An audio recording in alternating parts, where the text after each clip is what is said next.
Malaysia mengundurkan diri dari perebutan gelar juara Piala AFF U23 2022 dan diprediksi hal ini bisa membuat timnas Indonesia ketiban rezeki nomplok. Seluruh negara di kawasan Asia Tenggara tengah bersiap untuk kembali berkompetisi di Piala AFF U23 2022 termasuk Indonesia dan Malaysia. Berbeda dengan timnas Indonesia yang maju dengan misi meraih gelar juara, Malaysia justru datang tanpa target apapun dan memilih undur diri dari target juara. Hal ini disampaikan secara langsung oleh Ketua Asosiasi Sepak Bola Malaysia (FAM) Hamiduddin Muhammad Amin pada Astro Arena pada Selasa 25 Januari 2022.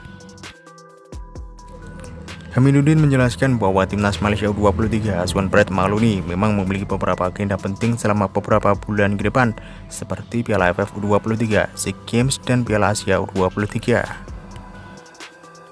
Kalau kita lihat Brett McIlroy ini ada 4 turnamen, yaitu AFF U23 di Kamboja, setelah itu SEA Games pada Mei, satu pekan setelah itu lalu Uzbekistan Piala Asia U23, dan setelah itu Asian Games, ucap Hamiduddin. Untuk itu, FAM tidak akan menargetkan gelar juara Piala AFF U23 karena akan fokus untuk membidik Piala Asia U23 pada Juni mendatang. Dalam pertemuan terkait tim nasional, keputusan kami dalam musyawarah risiko dan tim nasional prioritas FAM untuk timnas U23 ada di Uzbekistan, putaran final Piala Asia, dan 16 tim terbaik Asia yang kita sudah lolos, ucap Hamiduddin. Oleh karena itu, Malaysia nantinya pun akan menurunkan sebagian pemain U19 dan U22 pada Piala AFF U23. Piala AFF U23 karena sedang ada liga dan bukan kalender FIFA, kami akan menggabungkan tim U19 dengan tim U22.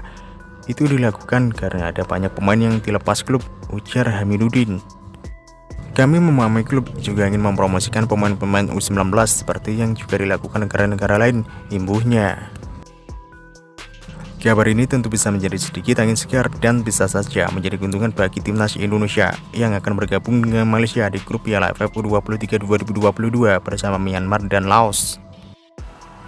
Piala AFF U23 2022 sendiri akan digelar di Kamboja pada 14 sampai 26 Februari 2022 mendatang.